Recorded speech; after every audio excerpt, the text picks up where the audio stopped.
Olá, uma boa tarde para você. A Comissão de Assuntos Econômicos aprovou projeto que permite a divulgação dos beneficiários de isenções de impostos. E a autorização para empréstimos internacionais para alguns municípios provocou debate entre os senadores sobre o controle das contas públicas. 2 empréstimos foram para o município de Salvador, um no valor de 125 milhões de dólares para o financiamento parcial do projeto Salvador Social e outro no valor de 67 milhões e meio de dólares para financiar o projeto Novo Mané Dendê.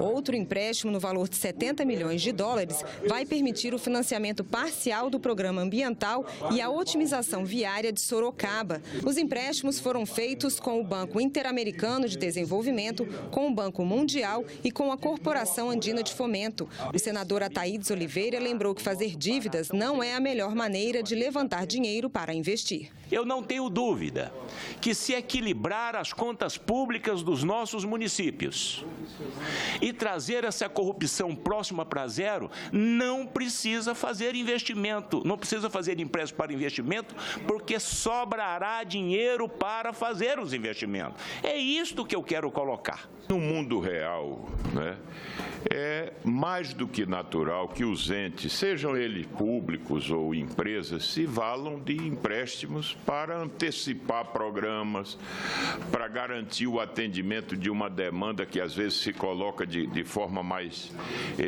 emergencial. O importante é que não se possa transpor os chamados limites prudenciais. E nesse caso, eu queria destacar que a relação, o endividamento do município de Sorocaba é baixíssimo em qualquer parâmetro. Fique certo que esses empréstimos aqui estão sendo autorizados pela Secretaria porque o município de Salvador se enquadra em todos os índices prudenciais de endividamento. Os senadores aprovaram também um projeto que permite a divulgação de beneficiários de isenções de impostos pelo governo, dados que hoje são protegidos pelo sigilo fiscal. O projeto altera o Código Tributário Nacional e prevê que seja autorizada a divulgação de informações apenas de incentivos ou benefícios fiscais de pessoas jurídicas. O objetivo é permitir mais transparência para saber se há beneficiários indevidos. Nós já sabemos as vantagens que ocorrem para algumas empresas que obtêm benefícios fiscais e não se tem conhecimento público de como esses benefícios fiscais foram concedidos. Por isso, eu considero que nós estamos de acordo com o princípio republicano ao deixar claro no Código Tributário Nacional a exigência de transparência para qualquer concessão de isenção fiscal, de renúncia fiscal por parte da União. Esse projeto do senador Randolph segue para o plenário. Os empréstimos também vão ser analisados pelo plenário, mas em regime de urgência. A Comissão de Relações Exteriores e Defesa Nacional promoveu nesta segunda-feira uma audiência pública para debater os conflitos entre Israel e Palestina. Especialistas debateram a complexidade da questão e o prazo para a resolução dos conflitos. O conflito entre Israel e Palestina é antigo, mas nunca saiu do centro do debate político e diplomático. O motivo principal da discórdia entre palestinos e israelenses é o controle de território e a definição de fronteiras entre cada um. A maior parte da disputa se concentra na Cisjordânia e faixa de Gaza.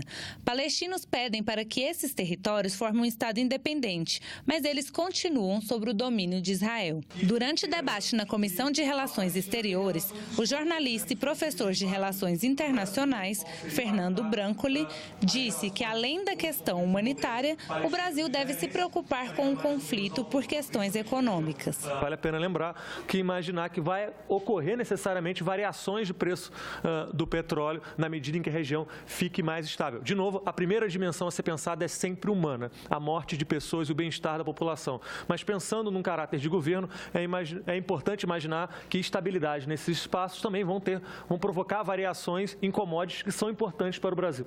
Brancoli também disse que o Brasil tem boa relação com os países da região e que, por isso, pode colaborar como mediador do conflito. Imaginando, o Brasil é um país próximo de Israel, e da Palestina, inclusive mantendo embaixada nesses dois estados. Já para o professor de Relações Internacionais Gilberto Vicentini, o Brasil não deve ficar alheio ao tema. Nós somos o quinto país em população, em território, já tivemos em quinto no PIB, caímos, levantamos e tal. Como é que o Brasil pode ficar alheio a isso se ele tem uma enorme comunidade de árabes e de outros e de população judaica que vive no Brasil, pacificamente? E para ele, a questão ainda está longe de ter uma solução. Assim como Israel, vamos dizer assim, em muitas situações na diplomacia internacional, divergiu dos Estados Unidos, criou situações que os Estados Unidos tiveram que referendar. O presidente da comissão, senador Fernando Collor, lamentou a crise internacional, que, segundo ele, é marcada pela falta de prudência e de previsibilidade das grandes potências. É um mundo unipolar, é um mundo onde todos nós pertencemos a outras nações e países. Somos meros coadjuvantes. Resoluções das Nações Unidas, elas estão sendo baixadas para serem desrespeitadas e não para serem respeitadas. E quem dá o exemplo desse desrespeito a essas resoluções são sempre as grandes potências. A formação de cartéis como manobra econômica de empresas e o prejuízo que esses preços tabelados causam ao cidadão. Assuntos do especial Cidadania, publicado hoje no Jornal do Senado. Mais informações com o jornalista Márcio Maturana. O preço da gasolina é liberado no Brasil, mas é muito comum você ver vários postos cobrando exatamente o mesmo preço. Isso pode ser indício de cartel, quando empresas concorrentes se unem para fixar preços, dividir mercados ou combinar previamente valores para participar de licitações públicas. O cartel, que causa prejuízo aos consumidores e à economia do país, é o tema do especial Cidadania que o Jornal do Senado publica nesta terça-feira. Quem identifica quando está acontecendo o cartel e pune as empresas que fazem essa prática é o CAD, Conselho Administrativo de Defesa Econômica. A reportagem mostra que o Senado está votando um projeto de lei que pode ajudar o CAD a impedir o cartel, incentivando os brasileiros a entrar na justiça para solicitar reparação dos danos sofridos.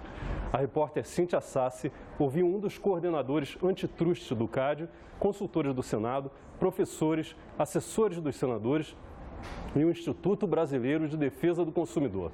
Ela ainda explica como o cidadão pode fazer suas denúncias ao CAD.